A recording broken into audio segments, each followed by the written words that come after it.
Esta mañana, como lo vengo tratando de explicar, entender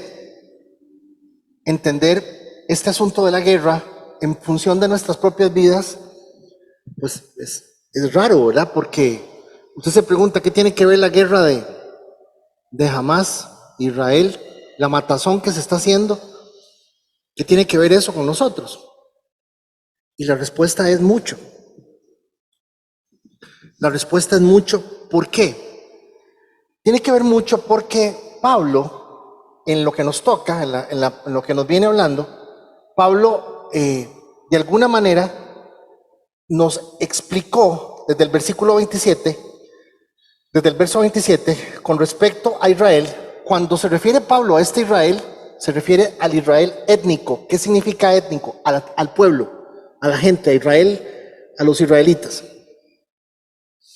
¿Por qué? Porque en el capítulo 11 de Romanos vamos a hablar de el remanente de Israel, que somos nosotros, el pueblo de Dios.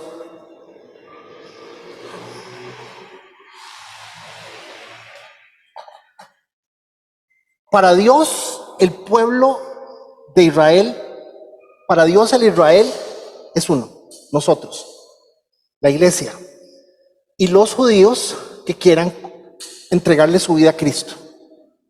Porque es lo que la palabra dice, de los dos pueblos hizo uno. ¿Ok? Con respecto a Israel, el profeta Isaías clamó: aunque los hijos de Israel son tan numerosos como la arena de la playa, solo un remanente se salvará.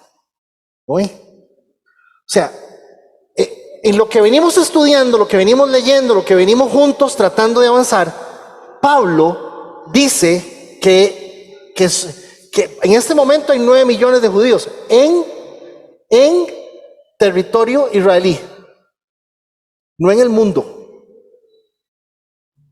no en el mundo. Hay 9 millones de judíos. ¿Puede usted entender la cantidad de gente que hay en 24,000 kilómetros cuadrados? Chiquitico. Tienen el cuarto ejército más poderoso del mundo. Y es poderoso no por tamaño, solamente tienen 150,000 soldados. Es poderoso por la tecnología que tienen. Sigue Pablo diciendo, y póngale atención a la letrita en rojo, pues el Señor ejecutará su sentencia. ¿Lo ve? O sea, noten que dice primero que solamente un remanente se salvará. Ok, un remanente en 9 millones, póngale, divídalo en la mitad, son 4 millones y medio. Divide esa mitad en otra mitad, son 2 millones y pico. Entonces, dejémosle que van a quedar, ese remanente van a quedar tal vez 2 millones, digamos, para decirlo así, para que usted entienda como números. ¿Y por qué? ¿Por qué va a pasar eso? Porque el Señor ejecutará su sentencia sobre la tierra sin demora y de manera terminante. Entonces, note por favor que está hablando de un remanente, de un grupo de personas que va a quedar. Paso al verso 29. Y lo vuelve a decir, explicando, como diciendo, qué dicha, y lo mismo dijo Isaías en otro lugar. Si el Señor de los ejércitos celestiales no hubiera perdonado la vida a unos cuantos de nuestros hijos, habríamos sido exterminados. Noten que en el verso 29 ya ni siquiera se usa remanente, sino dice unos cuantos. De nuestros hijos se refiere a Israel. ¿Qué significa esto? Todo este proceso con Israel, hermanos, en este momento Israel no es Tierra Santa. Es el segundo país con el movimiento LGTB más grande que hay en el mundo. Israel está pervertido, Israel está completamente echado al mundo, totalmente. Ahora, hay de 4 a 5 grupos diferentes de judíos. Los que ustedes han visto con unas trencitas aquí muy bonitas, ¿verdad? Con sombrerito negro, son los judíos ortodoxos. Ellos son los que de alguna forma se han considerado los que se han mantenido más, por decirlo así, fieles a la Torá. Pero exactamente son los más fieles, los que la palabra de Dios dice, eso para nada sirve. Luego están los judíos conservadores, que guardan el sábado, no trabajan el sábado, no hacen negocios los sábados. Están los conservadores, esos guardan las fiestas. Luego están los otros, que son la gente que van a la casa en la Pascua para ver a la familia. Y ahí van, y están por grupos y están por ese tipo de cosas. Entonces, ¿por qué? Porque la palabra de Dios dice que la clave, amados hermanos, somos usted y yo. Que Dios lo que está haciendo, lo está haciendo por su salvación y mi salvación. Pero que Dios comprometió su palabra con Abraham, Isaac y Jacob. Dios se comprometió con ellos. Cuando Israel tuvo la oportunidad de aceptar al Mesías y de reconocer que era el Mesías, ¿qué hizo? Lo rechazó. Jesús, viendo a Jerusalén, parado en el monte, viendo a Jerusalén, dice: Jerusalén, Jerusalén, la ciudad que mata a los profetas y apedrea a los mensajeros de Dios. ¿Cuántas veces quise juntar a tus hijos como la gallina protege a sus pollitos debajo de sus alas? Pero no me dejaste. No me dejaste. Qué interesante, ¿verdad? Que la palabra de Dios diga que fue Israel que no lo dejó. Ahora mira, tu casa está abandonada y no volverás a verme. No volverás a verme hasta que Israel diga. Por ejemplo, esta mañana ustedes lo que van a ver son las profecías, pero por el otro lado, por detrás. ¿Qué va a hacer que el Mesías venga? ¿Qué va a hacer que Cristo venga? Cuando Israel diga: bendito el que viene en el nombre del Señor. Entonces la gente dice: ¿y qué significa eso? Es el momento en que Israel diga: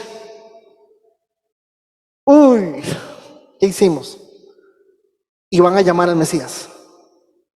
Entonces usted dirá: bueno, pero es que también hay que entender una cosa. Bendito el que viene en nombre del Señor. Pero eso ya lo dijeron. Eso lo dijeron el día de las palmas. El día de las palmas no entró. El día de las palmas no entraron con el asunto de las palmas y el burro y el asunto y aquí. Y bendito el que viene en nombre del Señor. Veámoslo. Recordemos que Lucas 19:37 es el cumplimiento de la profecía de Daniel en días exactos. Daniel dice: tantos días habrá al momento en que el Mesías entre a Jerusalén. O sea, es irracional. Solo por la profecía de Daniel no aceptar a Jesús como Mesías, cuando lo que está pasando es que en ese momento se está cumpliendo la profecía del libro de Daniel, aquí, en este momento. Una profecía 2000 y pico, 2000 y medio, 3000 años atrás. Cuando ya se acercaba a la bajada del Monte de los Olivos, póngale atención a eso del Monte de los Olivos, toda la multitud de los discípulos, gozándose, comenzó a alabar a Dios a grandes voces por todas las maravillas que habían visto. Y decían, ¿qué decían?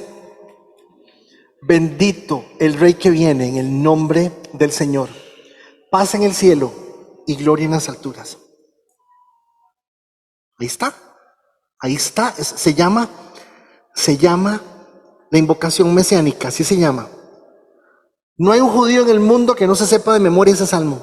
Tiene que sabérselo, porque es una invocación mesiánica. Noten que en ese momento lo están haciendo, pero vean lo que pasa. Verso 39. Algunos de los fariseos que estaban entre la multitud decían: Maestro, reprende a tus seguidores por decir estas cosas. Entonces noten que tenemos a quienes, tenemos a toda la multitud de sus discípulos, quienes lo estaban aclamando y le estaban diciendo, bendito el que viene en nombre del Señor. No era el pueblo, eran quienes, los discípulos.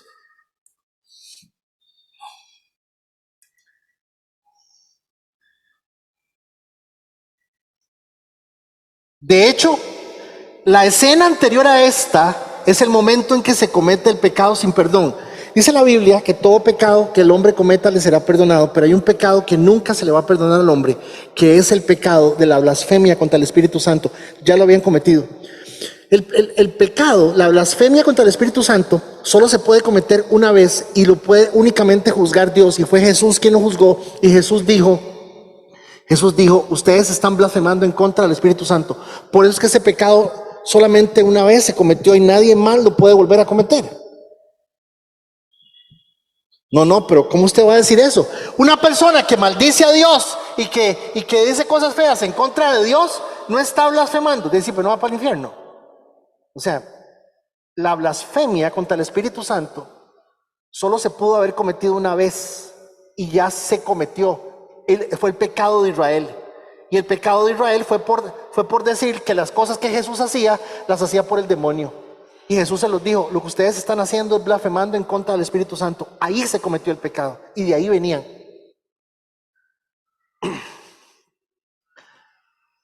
Avanzo. Jesús les dijo, a ver, ¿de qué está hablando? ¿De qué viene hablando Pablo en Romanos? Del corazón endurecido, ¿cierto? Del endurecimiento. Ok. Jesús les respondió, si ellos se callaran, las piedras son más suaves que ustedes. Eso es lo que les dice. Si ellos se callaran, las piedras a lo largo del camino se pondrían a clamar. Y entonces lo que Jesús les dice, miren, no hay nadie más duro que ustedes. Hasta las mismas piedras me aclamarían. Entonces, claro, aquí estamos, nos pegamos, se pegó. ¿Por qué se pegó? Porque estamos tratando de entender cómo la Biblia dice que Israel va a ser salva. Porque una de las profecías más claras es lo que pueda suceder con Israel, pero con el Israel, con el remanente de Israel, no con este Israel, con el Israel étnico. Entonces, aquí está la profecía en Levítico. Vea,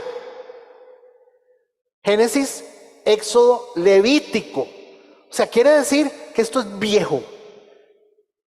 Y dice la palabra Levítico 26:40. Sin embargo, al final mi pueblo confesará sus pecados y los pecados de sus antepasados. Perdón, ¿cuáles antepasados? Si estaban en Levítico. ¿Me doy a entender? O sea, esta es una profecía a futuro. Y los pecados de sus antepasados por traicionarme y por ser hostiles a mí. Aquí está la profecía que dice que el pueblo de Israel va a confesar. Cuando yo haga que su hostilidad se vuelva en contra de ellos y los lleve a la tierra de sus enemigos, oigan, los lleve a la tierra de sus enemigos. O sea, no crean que a mí no me impresiona ver 400,000, bueno, hay 280,000 soldados entrando en un territorio como Gaza. Eso es una bomba de tiempo. A los árabes no les importa matar a sus hermanos con tal de inmolarse. ¿Qué les importa matar 300,000 israelitas junto con ellos mismos? Son bien brutos. A mí me llama poderosamente la atención cómo se están moviendo. Cuando yo haga que su hostilidad se vuelva contra ellos y los lleve a la tierra de sus enemigos, entonces por fin su obstinado corazón será humillado y pagarán por sus pecados. Noten que la Biblia no dice que les va a ir bien en estas batallas, porque en la mayoría de estas batallas de 1948, inclusive después de la Segunda Guerra Mundial, en casi cada una de las batallas han salido adelante. Entonces, me acordaré ¿de qué? De mi pacto con Jacob, de mi pacto con Isaac y de mi pacto con Abraham. Y me acordaré ¿de qué? de la tierra.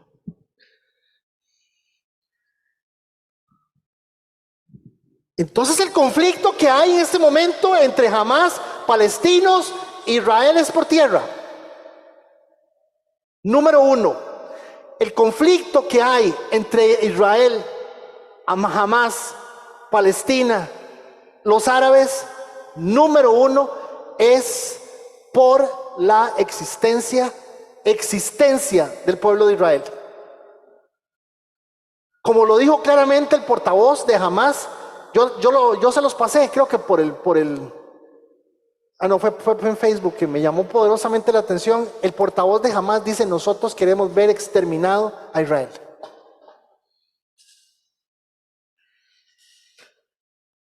Dos, segunda causa de la guerra. La segunda causa de la guerra es por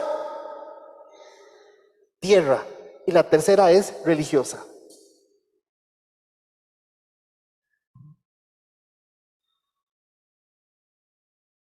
Fíjense entonces, ¿qué necesitamos? ¿Qué necesitamos? Bueno, por el lado del Nuevo Testamento, por el lado del desarrollo de la iglesia, que se manifieste el anticristo, que se manifieste la apostasía, que se manifiesten los cristianos adorando ídolos y adorando gente, la apostasía, se manifieste todo lo raro y todo eso. Por el lado de la iglesia, se habla de la tribulación, se habla de la gran tribulación, se habla del anticristo, se habla del arrebatamiento de la iglesia por el lado de la iglesia. Pero por el lado de Israel, necesitamos que Israel confiese. Son dos procesos simultáneos. ¿Y a qué tenemos que llevar esto? ¿Qué va a hacer que los israelitas confiesen a Cristo y confiesen su pecado? Una gran guerra. A nosotros nos dijeron, chiquillos, que se refería a la guerra de Armagedón, pero hay que tener un poquito de cuidado al afirmar que es la guerra de Armagedón, simplemente por las características de las cosas, pero sí es una gran guerra. ¿Qué es la guerra de Armagedón? La guerra donde el Señor va a manifestarse, va a mostrar su poder a todas las naciones, y la gente se va a dar cuenta que Dios es Dios.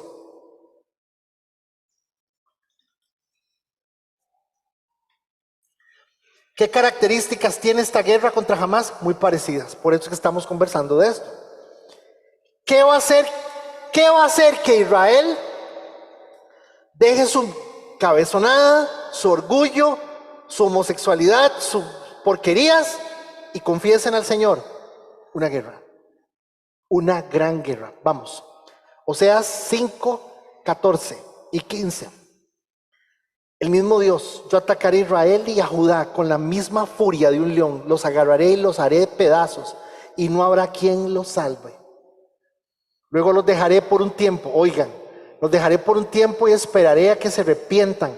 Cuando reconozcan que me han ofendido, se llenarán de angustia y me buscarán. O sea, la misma Biblia dice que es Dios quien va a hacer que Israel pierda, que Israel quede humillada, que Israel quede arrasada. Zacarías, otro profeta: reuniré a todas las naciones para que peleen contra Jerusalén. Joel, otro profeta, 3:11: vengan pronto naciones de todas partes, reúnanse en el valle, y ahora, oh Señor, llama a tus guerreros. Joel 3:12: que las naciones se movilicen para la guerra, que marchen hacia el valle de Josafat. El valle de Josafat es el espacio que hay ahora entre el monte de los olivos y el monte Calvario, en este momento en Jerusalén. Ese es el valle de Josafat, pero es muy pequeño. Es un valle, imagínense ustedes, voy a decir una tontera, el espacio que hay en el Tremedal, un poquillo más grande, y la calle del otro lado. O sea, una calle ancha, 3 veces la anchura. Pueden ustedes imaginarse que eso es muy raro porque dice valle, y ya van a ver por qué esto está así. Dice allí el Señor: me sentaré para pronunciar juicio contra todas ellas. Vean, ahí está. Aquí está el monte Moria, el monte Moria es el monte del sacrificio de Cristo, ¿verdad? El monte Moria es el monte del sacrificio de Cristo y el monte Moria es el lugar donde Abraham iba a sacrificar a Isaac. ¿Se acuerdan? El mismo monte, el monte Moria. Ahí Cristo tenía que morir porque tenía que cumplirse la profecía de lo que estaba pasando. ¿Qué era lo importante? Que Abraham no mató al chiquito, no, que estaban mostrándonos a Cristo y no, eso es lo que nos importa a nosotros, encontrar a Cristo en la palabra de Dios. ¿Qué es lo que los judíos no logran aceptar y que no quieren hacer? Entonces ahí está el monte de los olivos a la derecha, el monte Moria, y por aquí arriba, para que ustedes me entiendan, a 40 kilómetros está Gaza.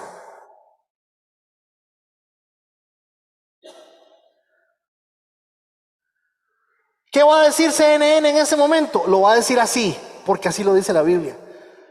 Zacarías 14:2, reuniré a todas las naciones para que peleen contra Jerusalén.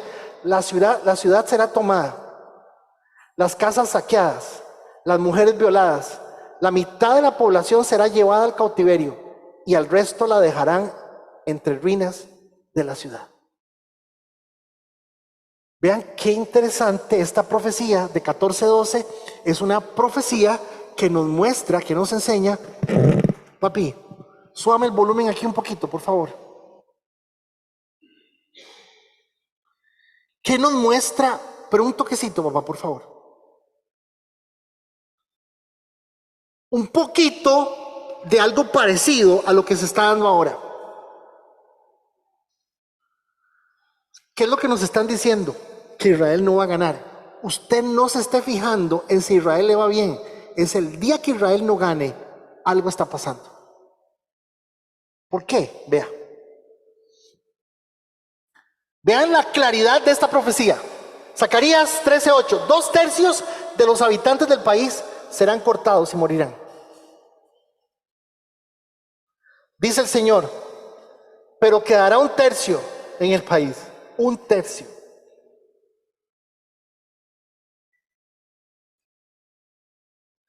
Entonces regresaré a mi lugar hasta que reconozcan su culpa y se vuelvan a mí. O sea, cuando Dios vea que ya los 2/3 están muertos, el Señor se va a quedar quieto, por decirlo así, porque lo que sigue, lo que necesita, Él, al ver ellos que ya no tienen el poder, que ya no tienen la capacidad, que ya algo está pasando, pues tan pronto lleguen las dificultades, me buscarán de todo corazón. Entonces llega el momento de la reacción de Israel. Israel va a reaccionar. Me paso al versículo 9, siguiendo la profecía anterior, versículo 9. A este último, hablando de ese tercio, lo pasaré, o sea, queda 1/3. Pero ese tercio lo pasaré por fuego y los haré puros. Los refinaré como se refina la plata y los purificaré como se purifica el oro. Invocarán mi nombre y yo les responderé. A ese tercio, no a todos, a ese poquito. Les diré, este es mi pueblo, y ellos dirán, el Señor es nuestro Dios. Dios ahí los va a escuchar, porque están humillados, porque saben que ya el poder de ellos no está en las armas, ni en su tecnología. Entonces aquí viene la profecía de Zacarías diciendo qué es lo que Dios va a hacer. Cuando las naciones vecinas quieran atacar a Jerusalén y a las ciudades de Judá, yo las haré fracasar. Su ataque será tan torpe que mi pueblo pensará que están borrachos. Cuando llegue ese día, todas las naciones se unirán para acabar con Jerusalén. Pero yo haré que Jerusalén sea como una piedra enorme. Todo el que trate de moverla será aplastado por ella. La palabra piedra aquí es la misma palabra que se utiliza para referirse a Cristo. Esta expresión de piedra tiene los dos propósitos. Hablar, que ellos sigan entendiendo que está hablando de que la piedra es Cristo, y está diciendo Jerusalén será como una piedra. En aquel día, dice el Señor, haré que todos los caballos se espanten y que todos los jinetes pierdan el valor.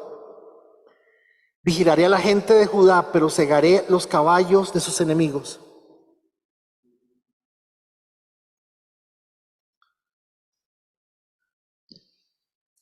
Vean aquí el cambio al corazón de Israel. Los clanes de Judá se dirán a sí mismos: el pueblo de Jerusalén ha encontrado fuerzas en su Dios, el Señor de los ejércitos celestiales. En aquel día el Señor defenderá al pueblo de Jerusalén.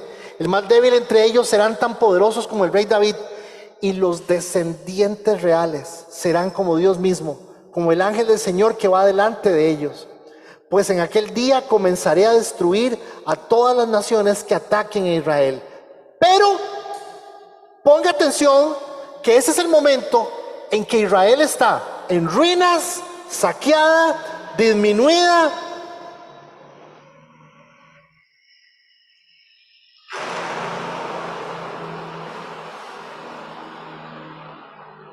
Diablo cochino.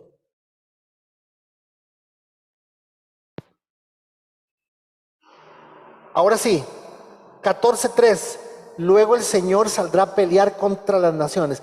¿Recuerdan que les dije que la forma en que Dios endurece el corazón de Faraón es dándole las oportunidades de forma abierta, pública y clara? 10 oportunidades le dio.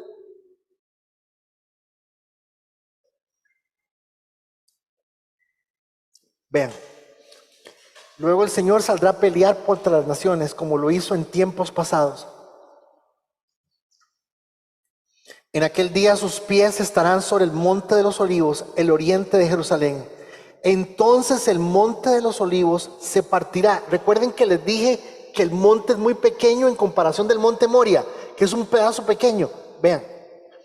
Entonces el monte de los olivos se partirá, formando un extenso valle al oriente y al occidente. La mitad del monte se desplazará hacia el norte y la otra mitad hacia el sur. Se va a hacer un soberano boquete enorme ahí. ¿Qué es lo que el Señor quiere que vean que es parte de lo que se está haciendo? Dios las cortará como al trigo cuando está listo para cosecha, y las aplastará como las uvas cuando están listas para hacer vino. Ya demasiada su maldad. Está hablando de las naciones que pelean en contra de Israel. Ahora sí, estamos hablando de una guerra. Estamos hablando de que esta guerra, hermanos, está llevando a la gente a un punto en donde lo que quedan son muy pocos. Dios empieza a pelear con ellos, ellos empiezan a ver a Dios actuando, el monte se separa, pero viene lo más importante: el cumplimiento de la promesa de Dios con relación a su pacto. Entonces derramaré un espíritu de gracia sobre la familia de David. Noten por favor que aquí no dice sobre la tribu de Zabulón, sobre la tribu de Rubén, sobre la tribu. ¿Lo están viendo? Por eso es que las tribus en este momento no tienen mayor fuerza ni importancia.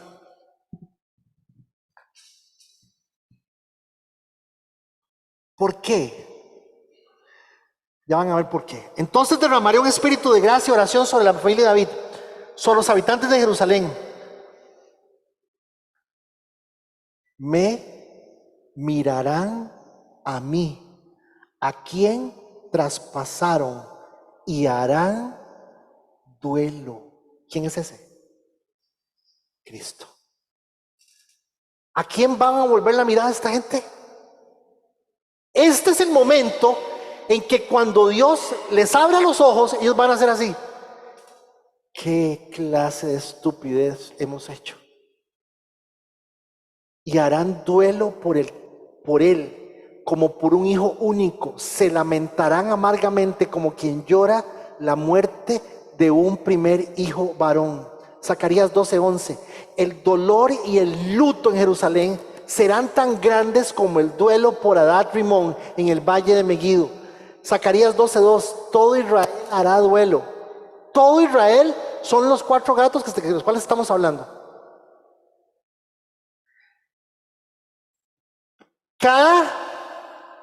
Cada tribu, no. Cada clan por su lado los esposos separados de sus esposas, el clan de David llorará solo como lo hará el clan de Natán. ¿Qué es eso? David, el clan de Natán, el clan de Leví. Pero no eran 12 tribus. ¿No sería mejor decir que entonces cada una de las tribus va a buscar de sus representantes y van y... No, no. Cada clan sobreviviente de Judá se lamentará por separado, los esposos separados de sus esposas.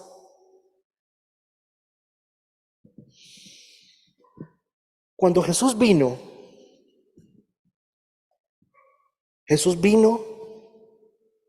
y Jesús es ¿quién? Dios. Jesús es la tierra prometida. Jesús es el templo. Jesús es la palabra. Jesús es todo.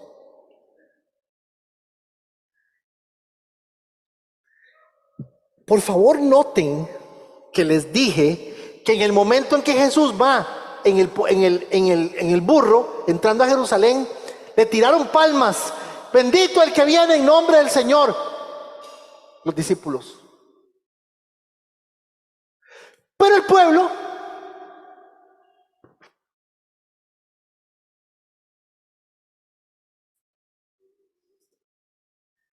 vea, ¿quiénes estaban? La casa de David, el clan de David.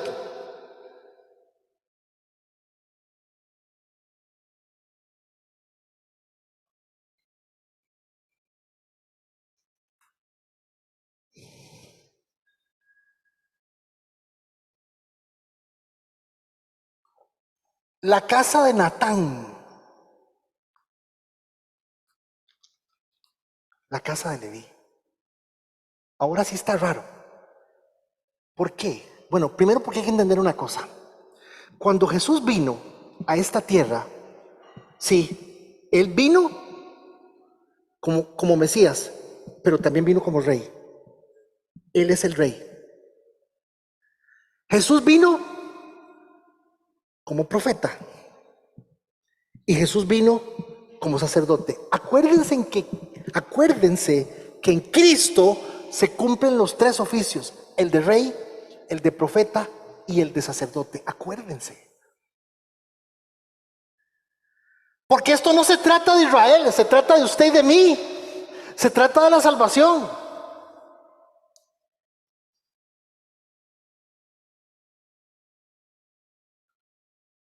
Pero también note que ese día en Israel, los que estén, voy a decir una tontera para que ustedes me la entiendan, los 100 israelitas que queden, 30 son de la casa de David, 30 de la casa de Natán y 30 de la casa de Leví. ¿Quién sabe eso? Solo Dios lo sabe, porque ni ellos lo saben. Acuérdense que ellos están haciendo luto, están compungidos, están llorando, pero ellos no saben que los que quedaron por la voluntad de Dios son exactamente los últimos representantes del linaje de cada una de las casas. Y claro, fíjese que falta una casa aquí. Falta una casa. ¿Cuál? Tenemos la casa de Simei. ¿Quién es Simei?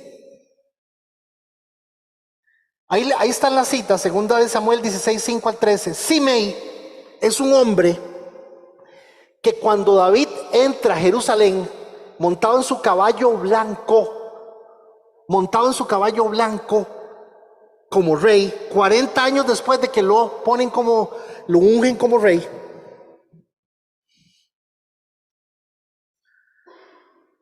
y David entra cabalgando, hay un hombre que empieza a correr y a tirarle piedras y tierra a David, y le dice: mujeriego, sanguinario, adúltero.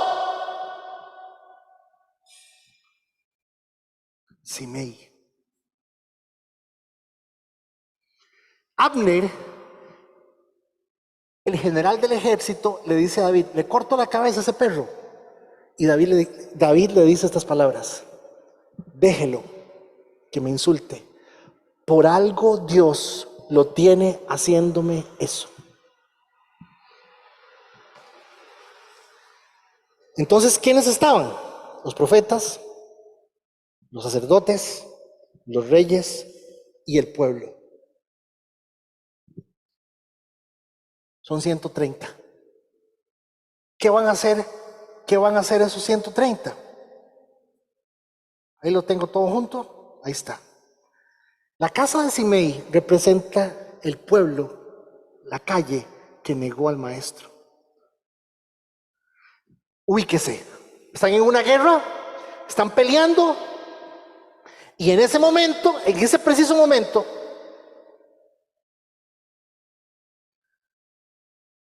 están haciendo duelo. Dicen, entonces era verdad lo de Jesucristo. Jesús es verdad. Ellos empiezan a entender el asunto. ¿Qué van a hacer en ese momento?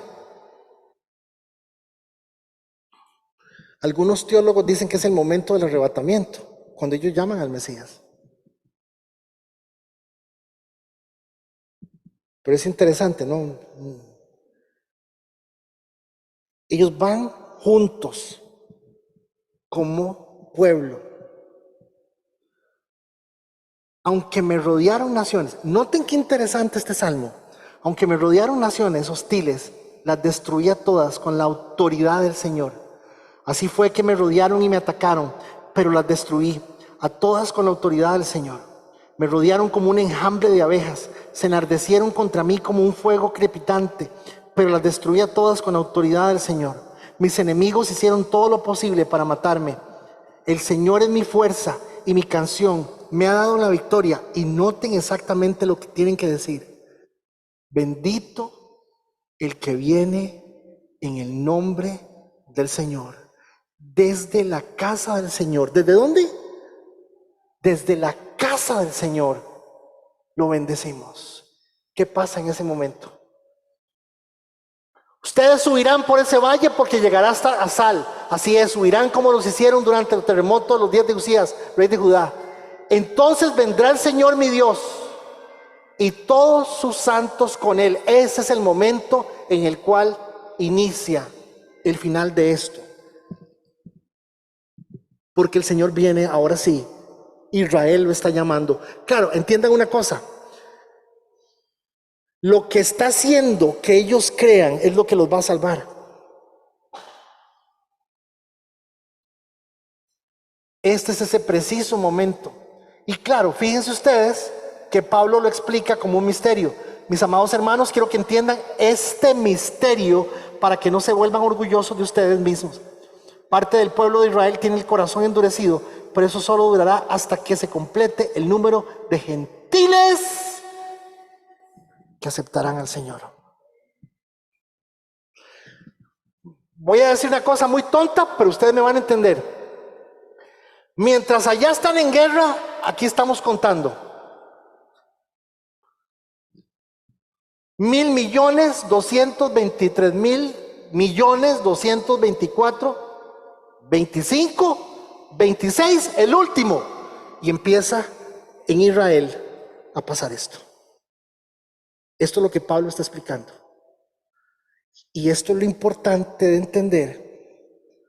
¿Por qué llama la atención simplemente el tema del avance de Israel? Porque lo que están haciendo es masacrando a la gente en Gaza.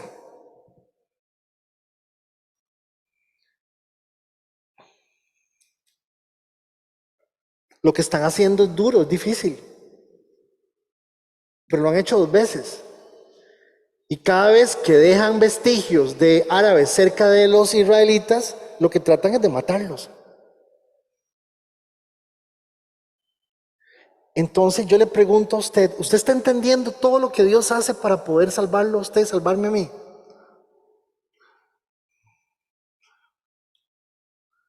O sea que definitivamente tuvo que haber sido el Espíritu Santo quien le quitó a usted el velo para creer en Cristo. ¿Usted no entiende eso?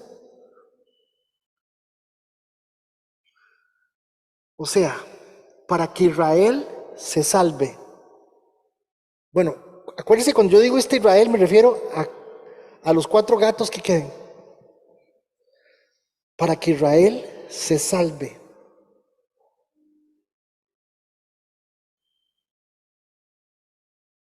Va a morir muchísima gente. Muchísima gente.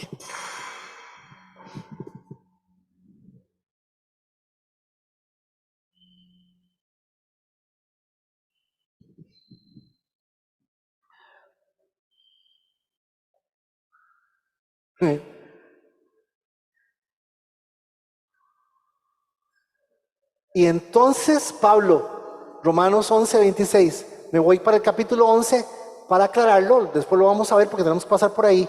Y entonces todo Israel será salvo. Todo, ¿cuál todo? De los 130, los 4 gatos que estaban ahí. Como dicen las escrituras, el que rescata vendrá de Jerusalén y apartará a Israel de la maldad. Y mi pacto con ellos es que quitaré sus pecados. No que los voy a hacer ganar una guerra, sino,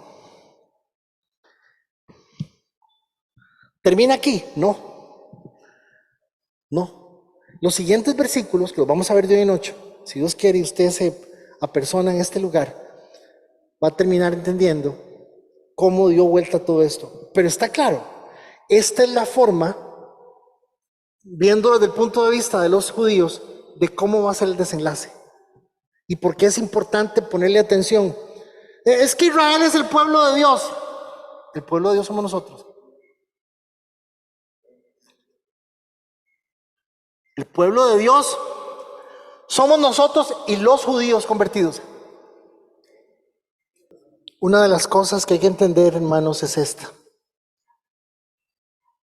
Si ustedes están entendiendo lo que estamos haciendo en esta congregación, es entendiendo que Dios elige las personas que van a ser salvas. Nadie se le va a perder. O sea, uno dice, pero tantas millones de personas han muerto. A mí me hace gracia que los palestinos están diciendo que ya llevan 8,000 muertos. En 1946 mataron 6,5 millones de judíos. Perdón, y todos los países se quedaron callados. Es más, el canciller alemán en esta guerra le dijo a la Cámara esto: vamos a apoyar a Israel por causa del Holocausto. Hermanos, la cantidad de gente que usted va a ver morir y vivir en su periodo de vida es la mínima en comparación con toda la gente que Dios va a salvar. Yo quiero que usted me entienda que el peor error y el éxito del diablo, el diablo ha sido una estratega excelente. ¿Por qué? Porque el diablo nos hizo creer a todos que esto era religión. Religión. Entonces usted tenía una buena religión, usted era bien portado, usted iba para el cielo. Y es mentira. Porque Dios está hablando de que la vida aquí son 70 años y el resto de la vida es con Él.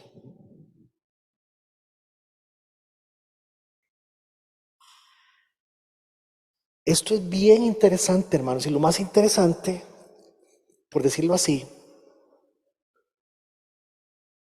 es que usted y yo estamos en ese plan.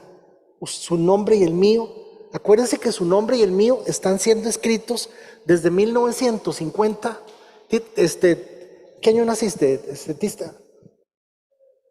34. Ok, Tista es el referente de nosotros aquí, el mayor 34, o sea, de 1934 hasta... ¿Qué edad tiene esta chiquita? 5. Nació en el 18, aquí está. ¿Ven la generación? ¿Me están siguiendo? ¿Ven la generación? Aquí está. Pero la gente que Dios ha salvado y va a salvar, porque yo creo lo que Gravin dice, a nosotros no nos va a tocar ver esto. Porque lo que está pasando en este momento es que se está subiendo la tensión de los países árabes para que odien Israel. Los chiquitos de la edad de ella que están viendo a los papás morir por causa de esta guerra, van a odiar a Israel. Entonces, en menos de 20 años, 30 años, se va a armar un zaperoco enorme. O sea, no hay manera que si todos los países árabes en este momento se unen, ataquen a Israel, no hay manera y logren vencer, porque está Estados Unidos, porque está Francia, está Inglaterra. Inglaterra engañó a los judíos, engañó a los árabes. Después de la guerra les dijo, yo les voy a dar una tierra, yo les voy a dar una tierra. Y se vino un alboroto y no pudieron cumplir con eso. Y lo sacaron de Palestina. Póngale atención a estas cosas, pero póngale atención a todo lo que Dios ha hecho para salvarlo, para tenerlo aquí y que usted sea parte del pueblo escogido de Dios. Señor bendito, te doy gracias. Gracias, Señor.